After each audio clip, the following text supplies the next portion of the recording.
Few historians are able to bring history to life as well as Stephen Ambrose. He is the best-selling author of D-Day as well as biographies of Presidents Eisenhower and Nixon. In his latest work, Undaunted Courage, he revisits the opening of the American West with a look at Meriwether Lewis, Thomas Jefferson, and the adventure that brought them together.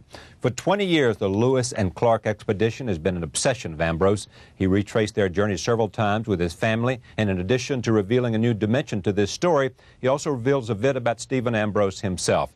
I am pleased to have him on this broadcast to talk about Meriwether Lewis and the extraordinary journey that took him across this country. Welcome. Thank you. Great to have you back. Thank you. Listen to this. Books by Stephen Ambrose.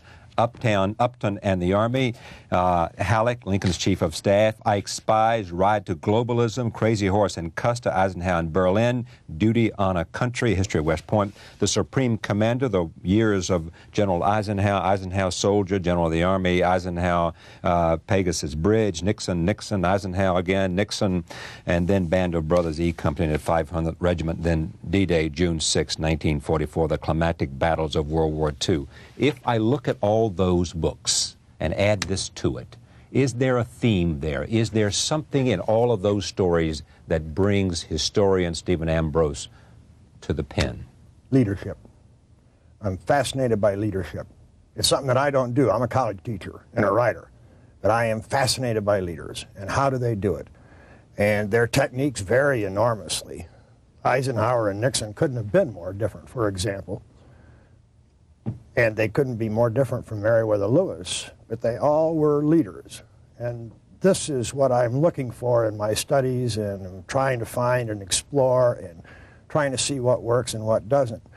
With regard to Meriwether Lewis, he was, in my mind, and I've been studying the United States Army all my career, as good a company commander as the U.S. Army ever produced. I want to put him aside for a second and stay with some other things and come back to this book and this story because it's an extraordinary story that you have invested a lot of time in. But looking at leadership, what defines leadership? I mean, what do all these different people have, at least as one common denominator of their capacity to lead? That's what's fascinating. There isn't one. None. None. Even though they're different people, I recognize that. There's no one thing that... Strip away all the differences, and there's one thing you'd come back to. Well, I shouldn't say none. Follow me is, of course, basic, but it just goes without saying. You don't lead by pushing from behind. You lead by getting out in front. And you don't lead if you don't think you can lead. Oh, that's right. And enormous self-confidence. That's a part of it, too, to be sure. But Douglas MacArthur was a great leader. Dick Nixon was certainly a successful leader for a long time. Yeah. Both of them lied all the time. Ike hardly ever lied in his whole life. Yeah. He lied to Khrushchev about what Francis Gary Powers was doing, and that was about it. But that's different. And MacArthur lied in pursuit of building up his own image. Absolutely. That's right. And he lied about things that he had done, and he lied to cover up, and he was a habitual liar. But he was also a very successful general. And a brilliant strategist. Yeah, yeah. Colin Powell, you desperately want him to run for president. Absolutely. You were one of those people out there pushing and pushing and pushing. He is, I think, the best leader America has produced in this second half of the 20th century. When you want to talk about leadership, there's a man who leads. There's a man who came out of Vietnam at a time when everybody else was saying goodbye to the U.S. Army, and it was in the worst shape our Army has ever been in 1975. Drugs and fragging and everything else was going on. Colin Powell and others, but Powell most of all was the one who stayed in there and said, we're going to bring this Army back. And we've got an Army today, Charlie, that is the best we've ever put into the field. All volunteer. That helped enormously. It couldn't have been done with a conscript Army, that's right. But we've got an Army that is free of drugs, that is free of racism. We've got an Army that is... Did you see those engineers putting up that bridge in Bosnia? Right. Wasn't that the most impressive thing? Powell's political skills. Oh, they're very finely honed. He's very like Eisenhower in that. He's spent an awful lot of time in Washington. He was a Washington general for a long time. He's a Washington general for a long time. He's done his duty in the field, but he's been inside the halls of Congress a lot, and he knows his way around, and he's very diplomatic, very suave, very smooth, very much of a consensus builder. He knows how to work Washington, I think, as well as Bob Dole does.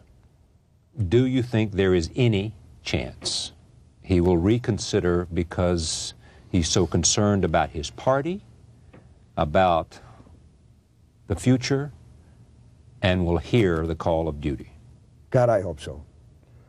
You asked me, do I think so? I have to tell you, I don't think he's going to do it in '96. Partly because I don't think it's possible, because he's already said, I don't want it, and I don't think the Republican delegates in San Diego are going to be willing to turn the nomination over to a man who refused to fight for it.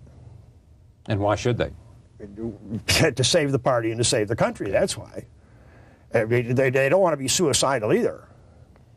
You think if Bob Dole or Lamar Alexander gets the nomination, they can't win? Yes, I agree. They can't win. Okay. Let me turn to Meriwether Lewis. Tell me about him. Because he had a very short life, but he put a lot into it. He was a Virginia planter, a neighbor of Jefferson's. His father had died when he was 6. Jefferson was a father figure to him. He went into the Army. Jefferson called him to Washington when he became president and made Meriwether Lewis his secretary.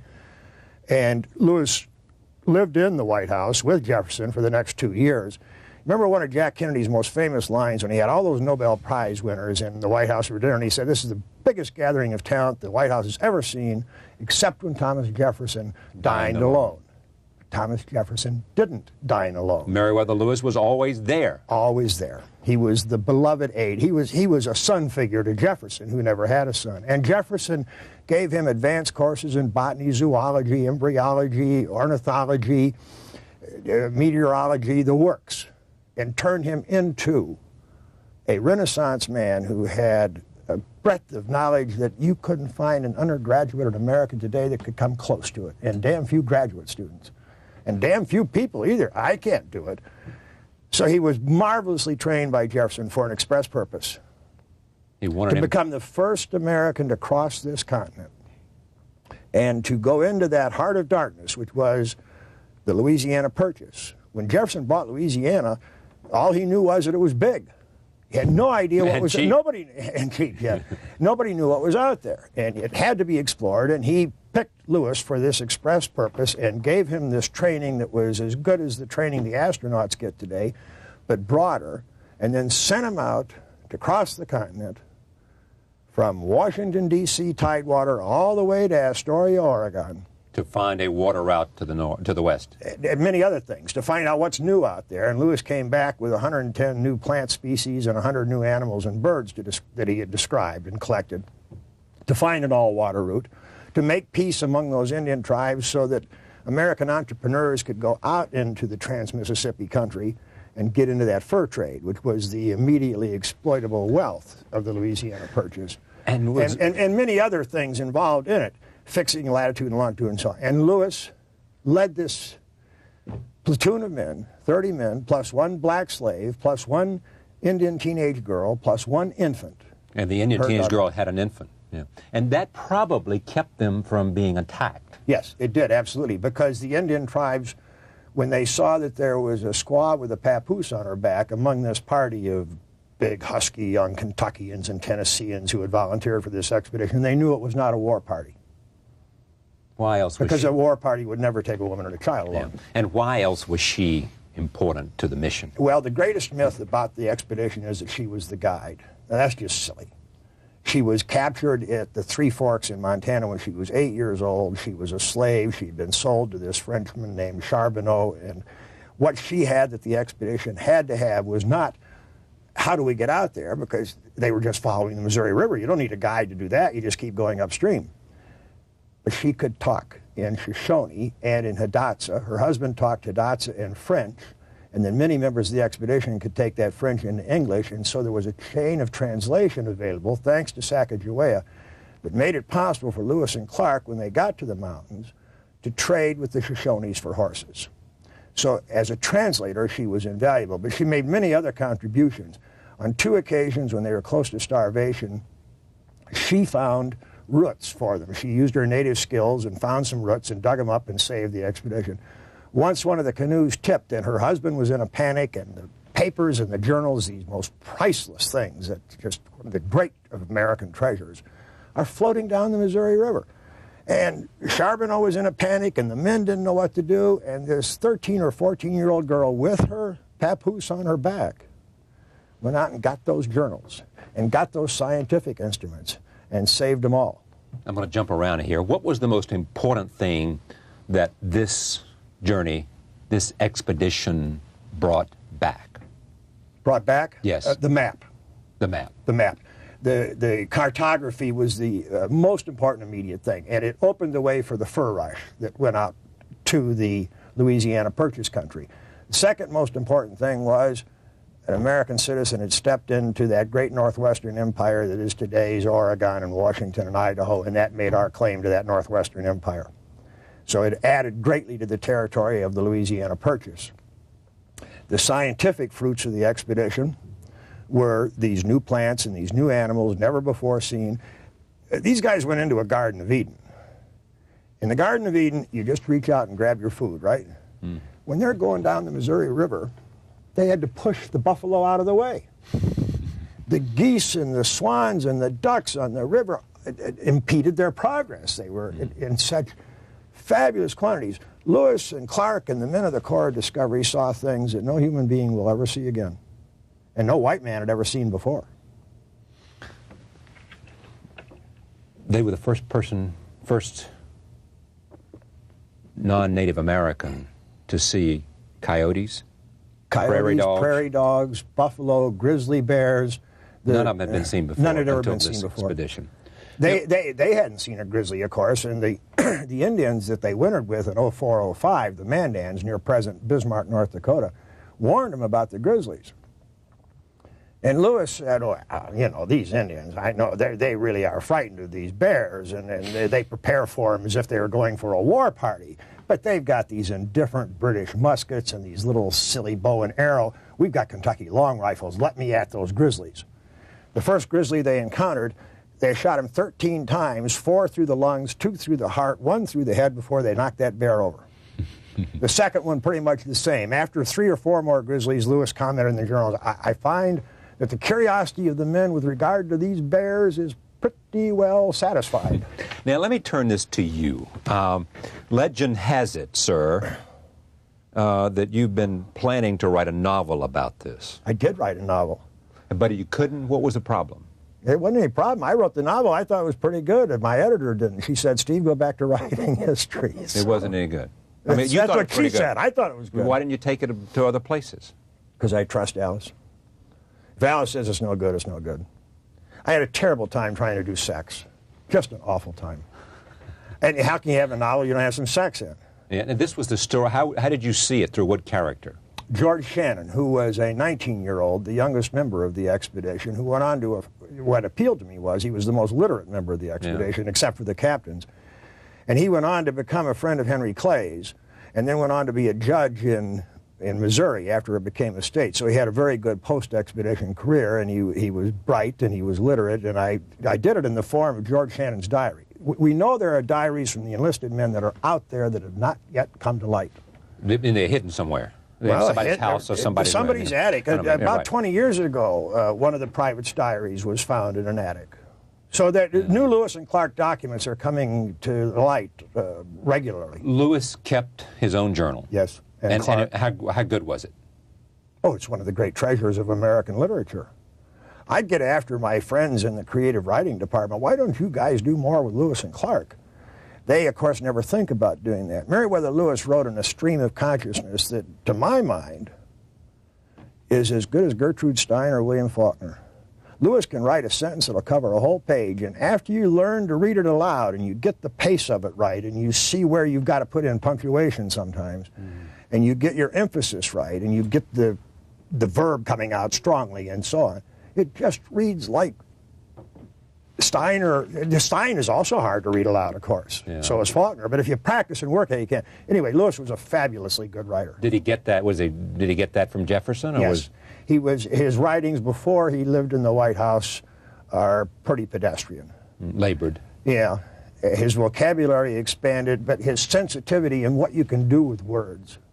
And he had a quality as a writer that every good storyteller knows you should always stick to, and that is he never flashed forward and he never flashed back. So every time you turn a page, you're a little bit anxious as to what's going to happen next. And he keeps you going that way by this technique. He is your most favorite American hero. Yes, that's correct. He's the man I would most want to go on a backpacking trip with. He's the man I would most like to sit around the campfire with. He's not the man I'd most like to have president. The man I'd most like to have president is Dwight Eisenhower or Colin Powell. I don't think Meriwether Lewis would have made a very good general. But he was a great field commander. And as a field commander, he was par excellence. And he had a great eye. He could see what was new. They'd sit around the campfire at night, and he's writing in his journal the things he's discovered, and he talks about, to the men, about, geez, I saw this today, I got this plant, I got that prairie dog or whatever the new species is. And he'd see things that they'd been with him. And they'd say to themselves as he talked around the campfire, how the hell did I miss that? It's surprising there was no mutiny among these men. Well, this gets back to Lewis was so good as a company commander. Now, he had discipline problems at the start. These were big, strapping young guys. They only took one out of every 100 applicants. Everybody in Kentucky and Tennessee wanted to go on this expedition. So these are tough kids and frontiersmen and heavy drinkers, which very much went with the territory in the frontier. And they had some very serious discipline problems at the beginning of the expedition, which Lewis dealt with very severe discipline. When Private Willard was caught dipping into the whiskey barrel, it was 100 lashes, well laid on, 4 days running. And then in the morning, and then he had to get out and pull his paddle through the day with that bare back, with the sun beating down on it, and then take it again the next. But the men all felt, they didn't have much discipline problem after that. And none at all, actually. A man, in the last 2 years of the expedition, there were no floggings, and there were no court-martials, and there were no disciplines. The men all felt, he's tough, but he's fair. And that's so critical to being a good company commander. The men have to see you that way, and Lewis was that way, so they saw him that way. What about Clark? Clark was a great friend of Lewis's. In fact, one of the wonderful stories of American history is the friendship of Lewis and Clark and the partnership. Clark brought to the expedition talents and skills and a temperament that Lewis didn't have, just as Lewis did on his part. Clark was the better waterman, so usually Lewis was walking on shore and Clark was taking care of the keelboat. Clark was the better cartographer. Lewis was way ahead of Clark in the natural sciences, so he did the exploring on land. Clark was more of a frontiersman than Lewis. Lewis was a Virginia gentleman. He inherited a plantation right next to Jefferson. He lived inside of Monticello as a boy. And Lewis had a refinement to him. Clark had a rough edge to him, and it just meshed perfectly. Lewis came back. Jefferson welcomed him back. Jefferson the whole country welcomed him back. Meriwether Lewis was the first national post-Revolutionary War hero. And he was feted and honored in the White House with the American Philosophical Society in Philadelphia. All the newspapers were full of Lewis and Clark and what they had found, and so that's how he came back. Right, he came back, our first great national hero. And then this. Mrs. Grinder began to prepare a bed for him, but he stopped her and said he would sleep on the floor, explaining that since his journey to the Pacific, he would no longer sleep on a feather bed. He had Pernia bring in his bearskins and buffalo robe and spread them on the floor. While Pernia was getting the bedding, Lewis found some powder. Miss Grinder went to the kitchen to sleep, and the servants went to the barn, some 200 yards distant. Lewis began pacing in his room. This went on for several hours. Miss Grinder, who was frightened and could not sleep, heard him talking aloud, like a lawyer. Lewis got out his pistols, he loaded them, and at some time during the early hours of October 11th, shot himself in the head. The ball only grazed his skull. He fell heavily to the floor. Miss Grinder heard him exclaim, "Oh, Lord." Lewis rose and took up his other pistol and shot himself in his breast. The ball entered and passed downward through his body to emerge low down on his backbone. He survived the second shot, staggered to the door of his room, and called out, "Oh, madam, give me some water and heal my wounds." Lewis staggered outside, fell, crawled for some distance, raised himself by the side of a tree, staggered back to his room. He scraped the bucket with the ground with a gourd for water, but the bucket was empty. He collapsed on his robes. At first light, the terrified Miss Grinder sent her children to fetch the servants. When they got to Lewis's room, they found him busily engaged in cutting himself from head to foot with his razor. Lewis saw Pernia and said to him, "I have done the business my good servant gave me. Give me some water." Pernia did. Lewis uncovered his side and showed them the second wound. He said, "I am no coward, but I am so strong. It is so hard to die." He said he had tried to kill himself to deprive his enemies of the pleasure and the honor of doing it. He begged the servants to take the rifle and blow out his brains, telling them not to be afraid, for he would not hurt them, and they could all have the money in his trunk. Shortly after sunrise, his heart stopped beating. Hard to write that. I just bawled. I wish you wouldn't have read it, actually. I can't take it. I sat, I just bawled. I sat at that computer, and I cried when I wrote about Ike's death, a tear or two. He had a full life, and a good death. I was sorry to see him go as I finished the book. A couple of tears. On this one, he's 35 years old. People were talking about him as a president of the United States. As an explorer, he's not far behind Columbus and Cook. He is the most likable human being I've ever known. And this terrible, god-awful end. Why? And you just about got me back to it now. Why? Many reasons. Jefferson said he suffered from melancholy, which ran in the family. Jefferson was a great friend of Meriwether Lewis's father, and he said the father also suffered. We'd call it depression today. He was a drug addict. He had malaria, and he popped opium pills for the malaria. One in the morning, one at noon, one at night. As a frontier officer, he was a very heavy drinker, an alcoholic. As a Virginian, he was a land speculator, and when he became governor of Louisiana Territory with headquarters in St. Louis, he got way over his head in land speculation around St. Louis. He was accustomed to writing out a chit whenever he needed anything because Jefferson had given him blank checks before he went on the expedition to supply it. An easy habit to fall into. Now, when he got back out to Louisiana, Jefferson wasn't president anymore. Madison was. And as far as Madison was concerned, Lewis and Clark, that was yesterday. And so the government refused to honor the chits. And that meant every merchant in St. Louis was pounding on Lewis's door, demanding payment. So he was financially ruined, bankrupt. Bigger than those things even, and the saddest of all, he thought of the expedition that it was a failure. They hadn't discovered a Northwest Passage. A process of discovery that had begun in 1492 with Columbus came to an end in 1805 when Lewis saw the Rocky Mountains and realized there is no all-water route through this continent. He had failed to bring peace among the Indian tribes so that we could move the fur empire, we Americans could move the fur empire into that territory. He came back and said, geez, it's so big out there. Now this is, you got to remember, in 1804-06, nothing moved faster than the speed of a horse. And those distances were so vast. And the Federalists, remember, had been after Jefferson very hard on the Louisiana Purchase.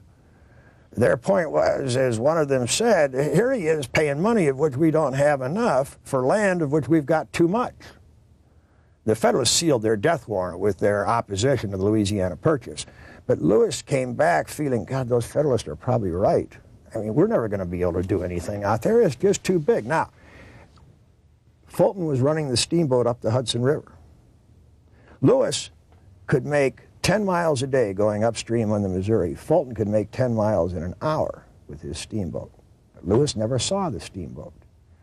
And, of course, the railroad came in the 1830s. Without the steamboat and the railroad, the Federalists would have been right. The Louisiana Purchase would have been Indian territory. Let me close this with this question. What did his death do to Thomas Jefferson? Well, Jefferson was distraught and first of all, personally, he loved Meriwether Lewis. Like a son. Like a son. But also because Lewis's death meant that the journals didn't get published.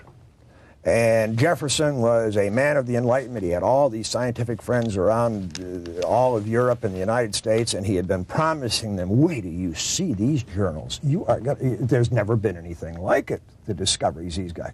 And of course, Lewis's death meant the journals didn't get published. Undaunted Courage, Meriwether Lewis, Thomas Jefferson, and the Opening of the American West by Stephen E. Ambrose. It's great to see you again. Thank you, Charlie. Good to be with you. We thank you for joining us. See you tomorrow night. See you Monday night. See you then.